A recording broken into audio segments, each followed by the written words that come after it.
So there are a number of things in the Bible which are referred to as being unclean. Animals, food, clothing, even people could be considered unclean. And some things kind of make sense. Dead bodies are considered unclean, but then you have pork, shellfish, even like childbirth or menstruation. Some of these things seem kind of arbitrary. So what is the biblical significance of being unclean? What exactly does it mean if something is unclean? Are these rules that we're still supposed to follow today? And what does the Bible have to say? Let's take a look. Attention, bargain shoppers.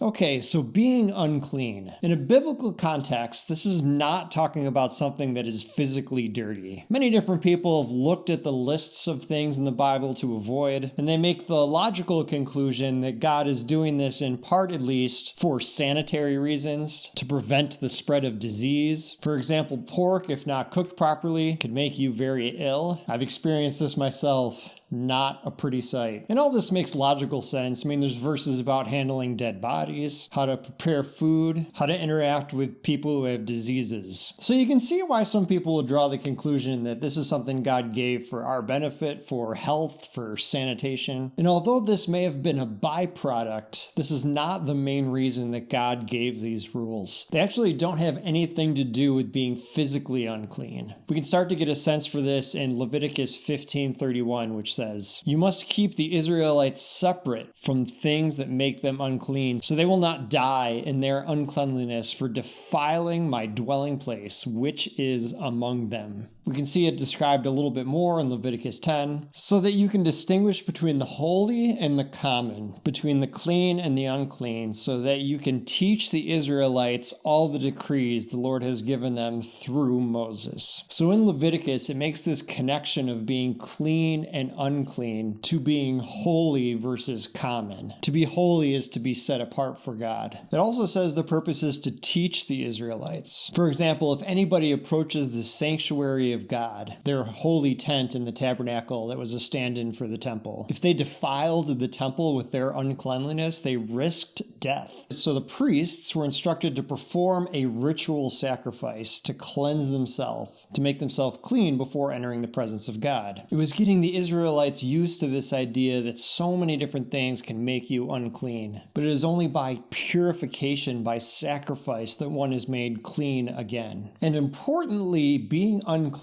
isn't necessarily a sin. It's a representation of sin. It's not a sin to have a baby, for example, but childbirth is symbolically tied to the fall of man in the creation story. We see in Genesis 3:16, "To the woman he said, I will surely multiply your pain in childbearing. In pain you shall bring forth children." So childbirth calls back to the sinfulness of man. But it's not a sin. It's a reminder of sin. It's meant to be a reflection that we as human beings are perpetually in a state of sinning just by going about our normal lives, constantly needing to be cleansed, constantly needing redemption. And this can be a little confusing. Even in Jesus' day, people kind of misunderstood what this was representing. You see, it's easy to get so hung up on the rules and forget what the rules represent. Jesus reminds us of this in Matthew 15:11. "It is not what goes into your mouth that it defiles a person, but what comes out of the mouth, this defiles a person." He's saying, look, if you spend all your time and energy focusing on these little rules, trying to never mess up, you're missing the point. The Pharisees, the teachers of the law in Jesus' day, actually did this. They even went as far as to create all these little sub-rules on top of the biblical rules to make sure that they were never unclean. And this missed the point entirely. I'm reminded of Proverbs 30:12.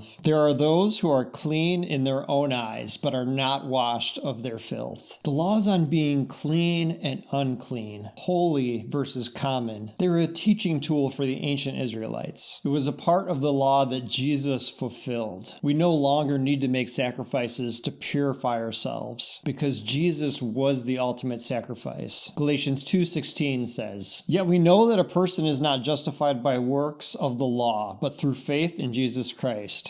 So we also have believed in Christ Jesus in order to be justified by faith in Christ and not by works of the law, because by works of the law no one will be justified. So there you go. Hope you found that interesting. If you did, please feel free to like and subscribe. It does help out the channel. Also, if you'd like, leave a comment on this video. I'll put the verses used today in the description. My name is Adam. This is Bargain Bin Theology, and remember, you get what you pay for.